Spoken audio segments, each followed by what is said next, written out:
Folks, I want to introduce you to Illana Raia, who's the founder of a platform called Être. And Être is to be, if translated literally from French. But truly, this is a platform for young women to figure out a career trajectory. Is that right, Illana? It is. And thanks for having me.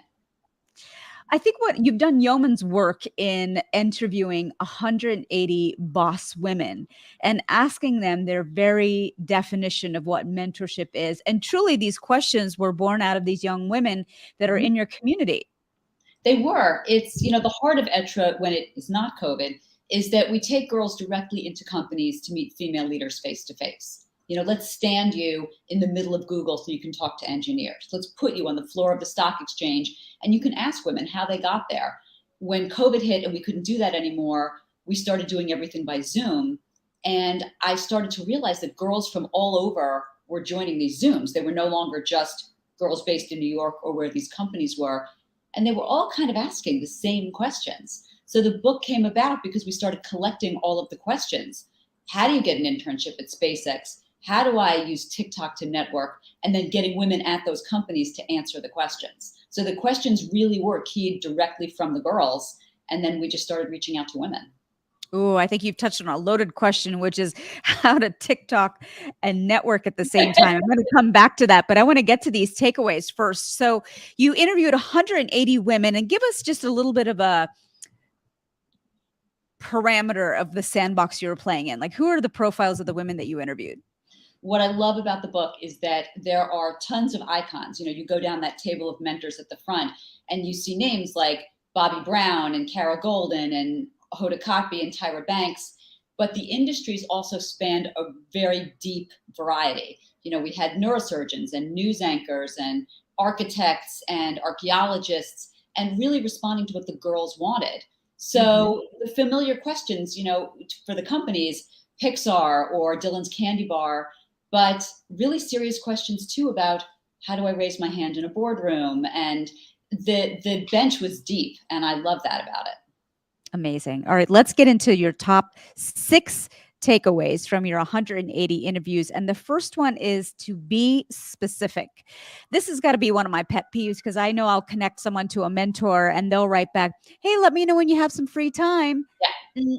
No. How could you be more specific? Ask with intention. And I think that's whether you're asking someone to be your mentor in the first place, not saying something like, can I pick your brain? Because, no, that's not how it's going to work. Actually asking questions with purpose, with intention. And the founders of The Skim, Carly and Danielle, touched on this in their answer, and they wrote their answer together, which I thought was terrific. But they said specifically, ask with intention, recognize what you don't know, what you need to find out, and then be specific, be purposeful. And I think that's good advice, whether you are meeting someone for the first time or in your 100th meeting with someone. Specificity will get you the answer that you're looking for. And I'll layer on top of that, I often ask the women in my community to come back with 2 times that they know that they're going to be available, 2 dates and times, that degree of specificity, how you want to cultivate the relationship. Will it be on phone? Will it be on email? Will it be in person? And the cadence at which you expect to be able to meet with this mentor. And is this engagement going to go on forever, or is this something that you're going to want for the next 3 months? And that level of specificity also makes it easier for the other person to say yes. Truly important, everything. And I think that's right. It could be a mentorship that spans decades when we're very lucky. It could be a mentor moment, which is unbelievably impactful just in itself. And there's value in both. Amazing. Now, be fearless. Women have a hard time asking for help. I'm in front of my community all week long, and I see this as a recurring issue. They don't even know how to ask for help. So how does being fearless help you in this regard? We got this threaded through so many answers in so many ways. Everything from the sculptor of the Fearless Girl statue, Kristen Visbal, who talked about the importance of being fearless, to astronauts like Katie Coleman, to Senate aides who were in the chamber on January 6th, Brennan Leach, talking about how fearlessness helped them do their job or find a job or, again, ask for a mentor. The idea that you might hear no, and that's okay. No might actually mean not right now. I can help you later. I'm not the right person to help you, but I know who is. So be fearless with your ask. And then once you're in the position, take some power, take some ownership, and let courage drive you. I think curiosity and courage go hand in hand sometimes. And I think you're right. We do have trouble being fearless, but it's a muscle like any other. And when it's cultivated, you will start using it all the time. And part of what can embolden you, I think, is if you were to do a little bit of research into the person that you're asking to be your mentor. What's the last article that they wrote? What's the last interview that they did? And starting with that specificity, so it looks like you did your research. Right. And that's exactly, it also shows that you have a deep interest in what they're talking about. I saw your TED Talk and I had a question. I found an article that you wrote and I thought this other one might be of interest. You're getting common ground. And when there's a generational divide, something like that can bridge that gap. Amazing. Now, being over prepared, we just talked and touched on researching the other party, but what does it mean to be over prepared? So this came from before COVID, one of our live events with Tyra Banks. And she sat down with 10 girls on International Women's Day right before everything shut down for COVID. And she stressed the importance of being over prepared, that when she would walk into meetings, when she would get ready for any kind of a fashion show, she knew everything about what that designer wanted, how they've run their shows before. She had read everything, she had watched film. And she said it took a lot of fear out of situations. It reminded everyone of her professionalism. And it made her feel like she belonged where she was. And I know from my experience being in the corporate world, preparation is key. And if you're going to have a spotlight, you better be prepared in every way to use it. And I've learned that from my training in television. You are maybe going to be on for 3 minutes. And Illana, you've done a ton of television. You might be on for 3 minutes, but all that preparation culminates in those 3 minutes that you're actually on the air. Exactly. And it lets you be natural and have a good time. I think once you've got facts in your back pocket and data at your fingertips, you'll have a ball wherever you are. Be well supported. I think about the 5 people I'm surrounded with all the time. What does this do when it translates into mentorship? I love that you said that because that was exactly Hoda Kotb's quote in the book. She said, surround yourself, with the 5 people, take stock of the 5 people around you, surround yourself with positive people. That was her point. But other people said it as well. Sudie Green, a writer from Saturday Night Live, in response to a question, how do you get a sketch on SNL, said, surround yourself with people who inspire you, people who are funny and get creative with them. Amanda Hindlian from the Stock Exchange talked about surrounding yourself with people who would be supportive and brave. And I think taking real care to not your larger circle, obviously. I mean, we want to have a wide and robust circle, but the people who impact you every day, look around at a young age. Are these people supportive? Are they destructive? Do they make you feel emboldened? Do they make you feel vulnerable? I don't know that there's an age where it's too early to be aware of that.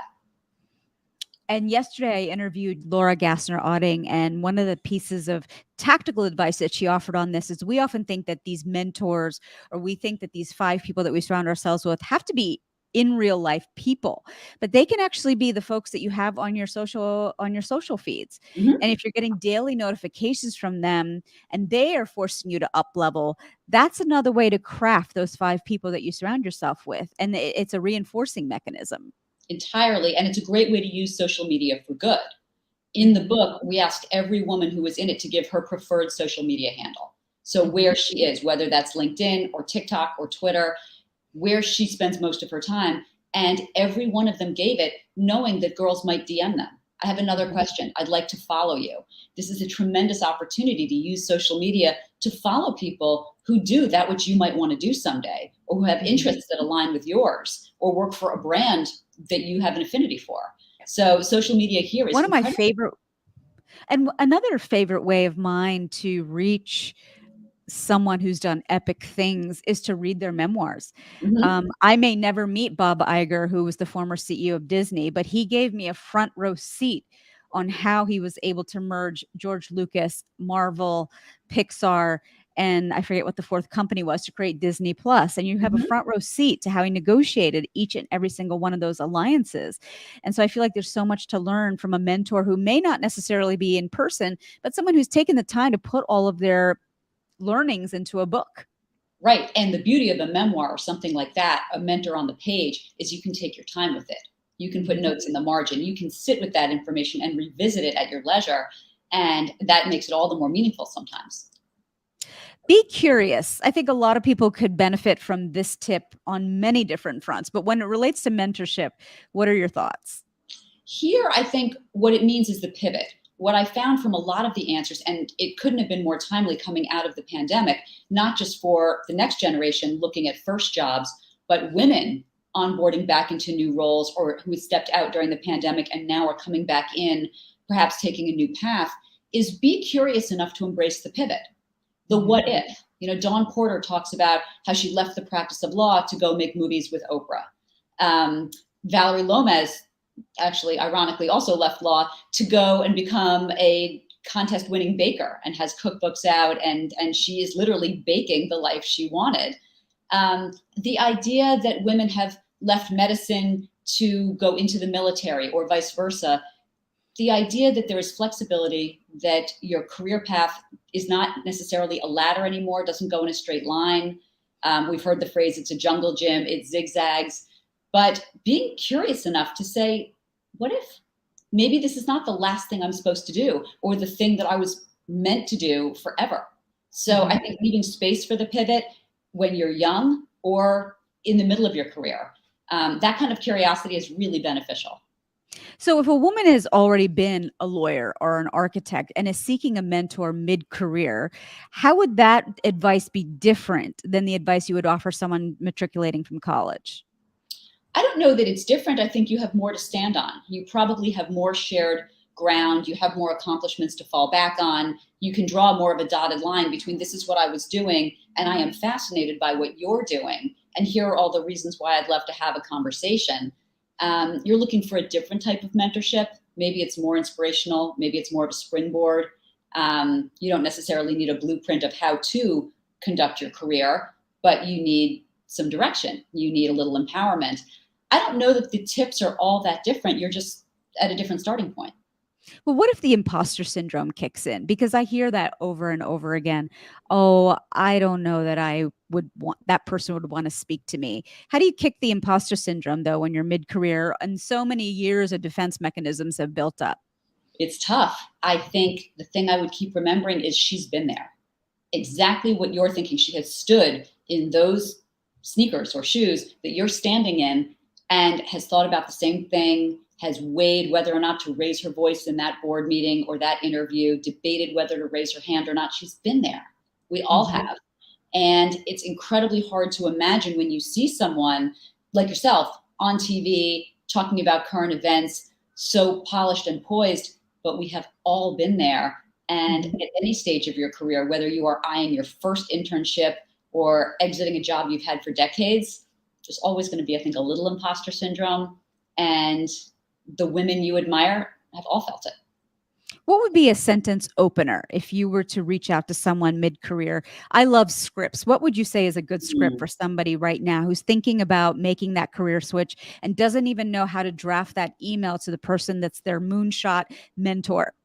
Oh, I love that moonshot mentor, by the way. It's a great question. I personally like offering something of value at the outset, an idea, an article perhaps they haven't seen, a link to something. I think offering something right off the bat shows that you identify with what they do and you're not just here to take. I think giving more than you take is always the way to go, but particularly in a first outreach, Michelle Gee talks about that in the book, the idea of offering something at the outset that could be valuable to someone else. I think that might be a way to start. And the way to set up that value is to do a little bit of research to see what this person cares about. What are they posting about? What nonprofits are they allied with? I think so. I think also seeing who else they might have mentored and being able to cheer them on. Everyone likes to see the people who they have inspired go on to do well and be recognized. And you're showing that you value the fact that they have mentored others. And you might not expect the same level of relationship with the two of you, but recognizing that they're in that space, I think, is important. For folks who are just joining, I'm interviewing Illana Raia, who has written the Epic Mentor Guide. She has interviewed 180 boss women and asked them about their biggest takeaways when it comes to mentorship. Of those 180 people that you interviewed, who surprised you? Like, who gave you a piece of advice that you'd never considered before on mentorship? Another great question. I liked some of the women who talked about how they were probably expected to do one thing and then they did something completely different. We got questions about Dylan's candy bar from some of the girls, and Dylan Lawrence said straight out, most people expected her to go into art or go into fashion, and she started a candy empire. Lisa Sugar, the founder of Pop Sugar, talked about her obsession with pop culture and how she turned that into a career. Women, I think, who solved problems they saw before them, whether it was flavored water instead of soda with Hint, or products where they found themselves to be the audience, the customer. I thought that was really interesting advice. Haben Girma, the first person to graduate Harvard Law School deaf and blind, was fascinating to me. And she spoke not only about her advocacy for people who are disabled, but in general, the challenges of going to law school under any circumstances. And I thought that she was really impactful and informative. And then there was some of the women, the way they answered questions with such specificity. We got a question from a high schooler in New Jersey asking about a patent. I have an idea for a product. I think it's a unique idea. How early is it to protect it with a patent, and how do I do that? And Audrey Sherman, who is 3M's 100 patent woman, she holds over, I think, 150 patents for 3M, didn't just say, well, stay true to yourself and follow your dreams. And she said, it's never too early if it's a good idea, and let me walk you through the patent process. So I liked the specificity that the women, with which the women answered the questions. And I liked a lot of the answers where they talked about everyone expected me to go left and I went right. Yeah. I've listened to Michelle Obama speak twice, once at the Barclays Center and once in DC. And she said that Barack taught her the art of the swerve. She was very much a linear thinker, very much the box checker. And then he came into her life, and she often says that he was just the master of the swerve, and getting to whatever it is that he wanted was never a linear line. I could see that in his career, and I can see how that would resonate with her. I think for the next generation, in a way, they're very good at that already. They are very good at the idea of jumping or pivoting. I find very few of the high school or college girls that I work with who anticipate having one career their whole life or staying with one firm. When I came out of law school, it never occurred to me I would practice law anywhere but my one firm. And I was there for a long time. I think in this day and age, seeing job options, a lot of these girls too recognize the fact that the job that they may have probably hasn't been invented yet. And we had women from the space station and women from NASA speak to that in the book, that what you need to develop are your skills, because the job that you're ultimately going to hold probably isn't here yet. My colleague Connie Seal wrote a book about the fact that this next generation is crafting their own job description and creating their own jobs. So they're even emboldened to go one step further and saying, hey, I see that you need this. You haven't created it yet, but I'm the person to fill it. Right. I think that's true. And I think how creative, and if we can just put the right role models in front of that generation at the right time, early, when they are not too scared, when that confidence gap isn't too wide, and have them say, yeah, you're going to solve problems that we don't even recognize yet, but here are some steps that are probably applicable in a lot of different industries, and here are some skills that you need to start developing now. Amazing. Illana, I'm looking at the questions that are starting to come in. Deepthi Mittal has one of the top performing real estate teams here in New York City. And I know that she is staunchly in the top 25, but she wants to get to number 1. So when somebody like that is in a very competitive industry, we know that real estate is very competitive in New York City. The market is crazy. How would you recommend somebody like that get a mentor? I think it works both ways, because I think that someone like that can easily ask a mentor for 5 things that she knows she wants to learn or develop, and then can offer herself out as a mentor as well. There's all kind of reverse mentorship and peer mentorship, and she's got so much value to give as well. But I think in terms of finding a mentor to get her from the 20s to number 1, I would, again, get specific with what you want to know, and I would not rest until that question is answered. And if the first 5 people you approach can't give you the answer, ask them, who else would you suggest I connect with? I'm really keen on this particular skill or this particular piece of information. I love what you gave me. Could you recommend someone else I could speak with as well? Keep leveraging up in terms of those mentors. I think everyone wants to highlight their friends, highlight other people that they've learned from. And I would just be relentless until you get the answers you want. But what if Deepthi approaches someone and they're immediately on their back haunches because they really clawed their way to number one and they're not willing to give up the goods? So just for someone who's maybe trying this out for size for the first time, how do you not get stymied by that? I suppose there are some people who are just not inclined to be good mentors. They're not going to be sharers of information. They're not going to make room on their platform. I find that disappointing in almost every industry. And I find it rare among women. I will say with 180 asks, I sent, 5 emails a day for a very long time. And very few people said no. And the ones that did say no said, I'm just not the person to answer that, but let me give you to the woman who is. I know exactly who you need to speak with. So I think that's rare among women, particularly women as they get more senior. I think sometimes you have to cut the loss, but I would just keep asking and I wouldn't make it artificial. If there's no authenticity in the relationship, if it's not going to develop organically and you feel that that person truly is not interested in helping you further your career or springboarding you from one place to another, move on. Mary Glover is also on the line. Mary, I'd love for you to put a question in the chat. Deepthi, if you have additional questions, you have carte blanche access to Illana. Illana, I'm going to go back to some of the basics here since we've covered off on your interviews, but why does mentorship matter? I imagine that mentorship, I don't know, 30, 40 years ago when women were just entering the workforce is very different than today when women are in the C-suite now. Not many, but they're in there. So what would you say is different about mentorship today? I think mentorship is being proven across the board to help the bottom line, not just from the ground up and making sure that junior associates at a place have people to look to, but Harvard Business Review says that 84% of CEOs say that mentors help them avoid costly mistakes when they were coming up. And 90% of people who are mentored are likely to mentor other people. So if you have something that is good for your company and fairly self-sustaining, or if it's done well, it's going to continue as a corporate culture, I think companies are smart to instill formal mentorship programs in their businesses. It's good for their business, it's good for their people, and it keeps them there.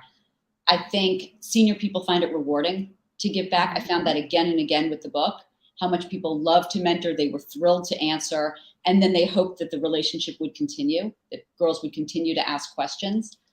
And I think it's important to know what you don't know. And then not just say, I will wait for that information to come to me in some organic fashion. I'm going to go out and find answers. And whether that means if you've been assigned a mentor and it's not the right person to add somebody else, or if you're young to say, I'm just going to create my own informal board of directors. I'm just going to find 5 or 6 people. They don't have to be women, but 5 or 6 people who I think would help guide my career. Taking some ownership of your career through mentorship is always beneficial. But the added bonus now is that companies are realizing how valuable it is. I once interviewed Michelle Cordero Grant, who's the founder of Lively, the lingerie company. And when she first started her company, she made a list of all of her fears. And then she put a name next to it. And then she made it her business to make that person her best friend so that when customer service or some technical aspect of her business would break down at 3 a.m., that person was someone that she could call when things were going awry. And so I wonder what you thought about that, because that then moves into a space of more than just a professional relationship. That actually becomes a little more. I think so. And I like the idea of pairing it with a fear. I think that is taking strong control over what you're nervous about and then who the right person is to help you. And again, recognizing that you can't solve every problem on your own. I think there's some value in recognizing that mentors aren't necessarily cheerleaders and they're not always going to just solve your problem. And that's it. Mentors are there to challenge your assumptions, to defy your expectations, to push you into harder territory. Sometimes it's hard for us to get out of our own comfort zone. And we like to be surrounded by people who are saying, oh, great job just as you are, don't change a thing. But a good mentor is someone who not only you can reach out to for the scary stuff to help with the pain points, but who will then push you to solve your own problems and teach you to be the name next to that Of course, fear at the end of the day. they're pushing the onus back on you to not rob you of those critical problem solving skills. Illana, I'm going to ask everybody who's listening in right now, if you have a question, feel free to put it in the chat and I will ask that to Illana. Illana, the next question is how to find a mentor. This morning, I had a woman on one of my mastermind calls. She's gone from being an architect to being in the apparel space, and she is upcycling saris that have been worn before into modern day fashions. And she really needs to figure out a way to sell better. She's got a revenue number she wants to hit. How does she sell better? If she wants to find a mentor that's going to help with her salesmanship, how would you say that she start that process? She's in a very unique space. So I think that she may have to broaden. And I love the idea of her company, by the way. I want that name from you. I think that's a very unique space. A lot of the time for me, a starting point, it sounds silly, but something like LinkedIn. I think the way that you can slice and dice the information on LinkedIn, who's a founder, where have they started, who they're connected to, who might have mentored them in the past, things that they've written. It's such a rich source of information that going there first and seeing where you have overlap in your circle, it's such an easy thing to say to someone, would you mind introducing me to this person? And if that's ever asked of me, if I can't do it, I will say right away, I don't have that kind of relationship. But where I can, I will always, always extend that introduction. And that's an easy way to sort it by industry, by company name, by length of time in their position.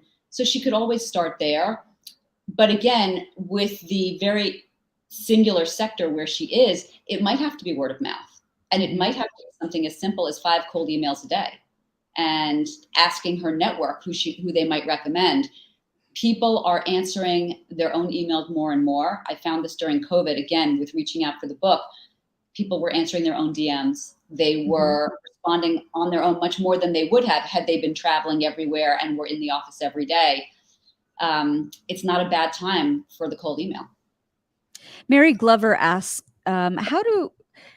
she wants to hear more about authentic approaches proposing brand alliances. She heard me talk about Bob Iger and how he brokered the merger with Pixar, George Lucas's company, and Marvel. Any thoughts on how to be more authentic when you're looking to do a strategic alliance like that? I think certainly on the corporate side, when the brands make sense, when there's synergy, you're more than halfway there. And so the numbers always have to make sense. Matching corporate culture is a tricky thing, but it is a personality thing. And at the end of the day, figuring out how values can dovetail together, those are personal conversations. And to me, the more authentic those can be, the more in person, the more deep and mission driven they can be. And I feel like I'm using a lot of cliches, but I mean it. That organic relationship will help companies decide whether they can live together, whether they need to separate later. Relationships for corporate entities are in a few ways not unlike personal relationships, and done in person, done with specificity. I think that's a good way to start when the brands have enough synergy to actually be together and side by side. Yeah. And Mary, I think if I'm hearing you right, Illana, one of the things that's often worth doing this exercise is figuring out what your values even are, or what are your company's values. I have a mastermind, and one of the first exercises that I have women do when they first come into the mastermind process is to figure out how they're hardwired, and their values are a big piece of it, because that becomes the North Star. Whether you're going to find a partner, you're going to hire someone, whether you're going to, do anything in this world, it's important to know like how you're hardwired, and your values are a big piece of that. And knowing when you are well matched with someone else. If you have a good sense of your values, and it's well said, how you just put it, knowing when someone else has complementary skills, or where a business has complementary assets, are you going to fit together like a puzzle in a way that's going to last? And, I had the founders of Serena and Lily, or the founder of the laundress, they talked about finding their co-founder and how that worked, and when it might be time to, they didn't say separate from, but graduate from that partnership. And recognizing when that is in large part, as you said, knowing what your mission is and how you are hardwired, and then seeing where somebody else's complementary skills will fit with yours. Yeah. Mary, just to revisit the brand alliance that Disney struck up with Pixar, Bob Iger looked at the treasure trove of things that Disney had created, but that was in the 70s.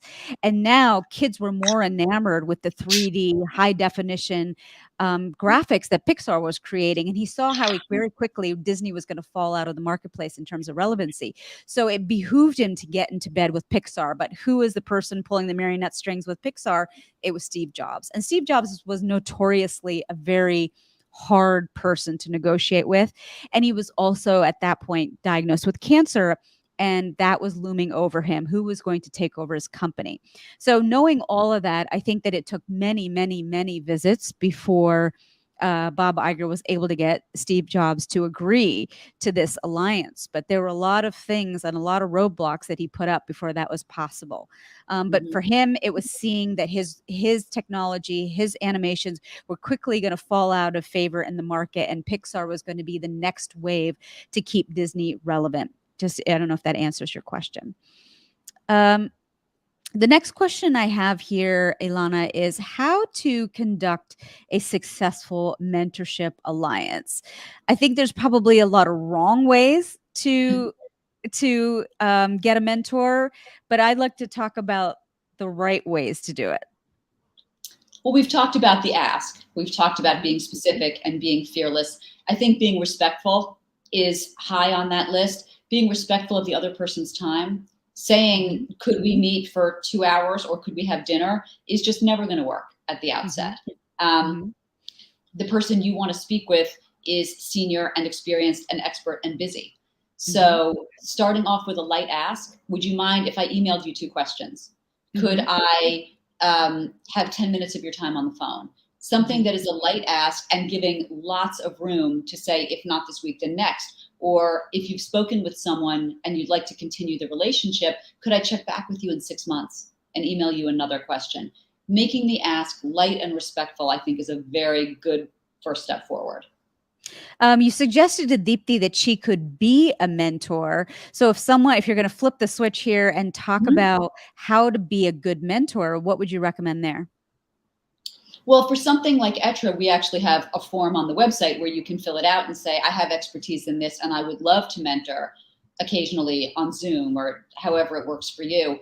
Within your own company, if there is a mentorship program, throwing your name in the hat early, I think is terrific. If you're a junior person, don't assume that you have nothing to teach somebody. There's so much, whether it's tech or social media or what's new in the industry. Use your Pixar example, that you might want to be able to teach people who are senior to you.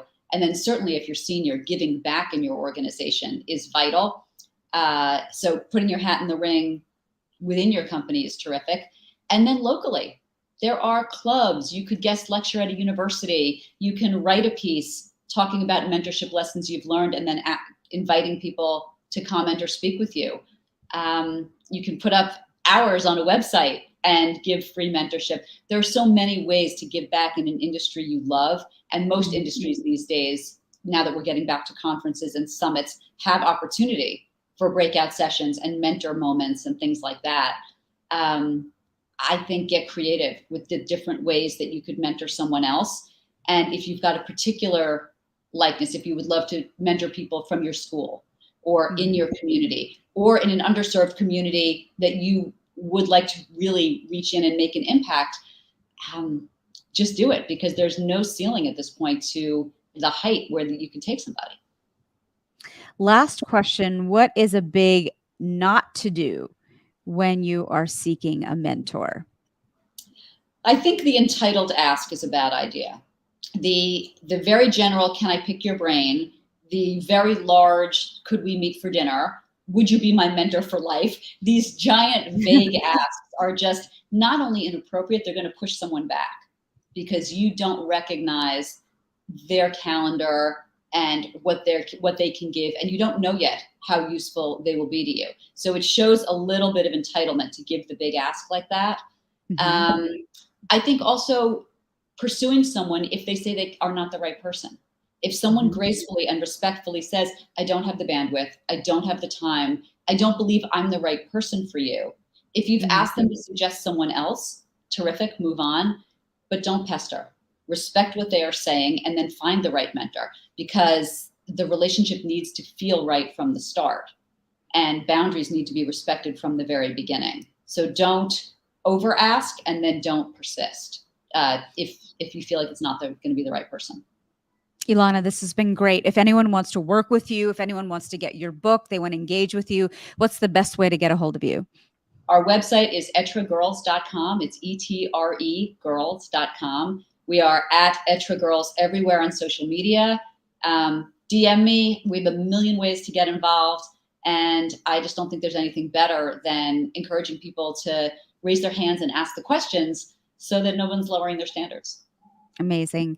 And I will finish with the fact that, Illana, I have a mastermind for women that are at a critical inflection point. They have some certainty around a goal. Maybe it's mentorship, maybe it's a promotion, and they want to realize that in a year. They could sit in 3 years and hope for it to maybe come to fruition, or we can put a real plan around it. And so I'm now enrolling for that next cohort, which starts in October. And if anybody would like to get involved or be enrolled in that mastermind, you can always email me at joya@joyadas.com. Let me put that up there. I'm making these banners on the fly as I go. Illana, always great to meet with you. I remember seeing your first interview on a morning show, and you were as crisp as you were then. Thank you so much. Well, you made it just as easy. I had a blast. Thank you. Take care.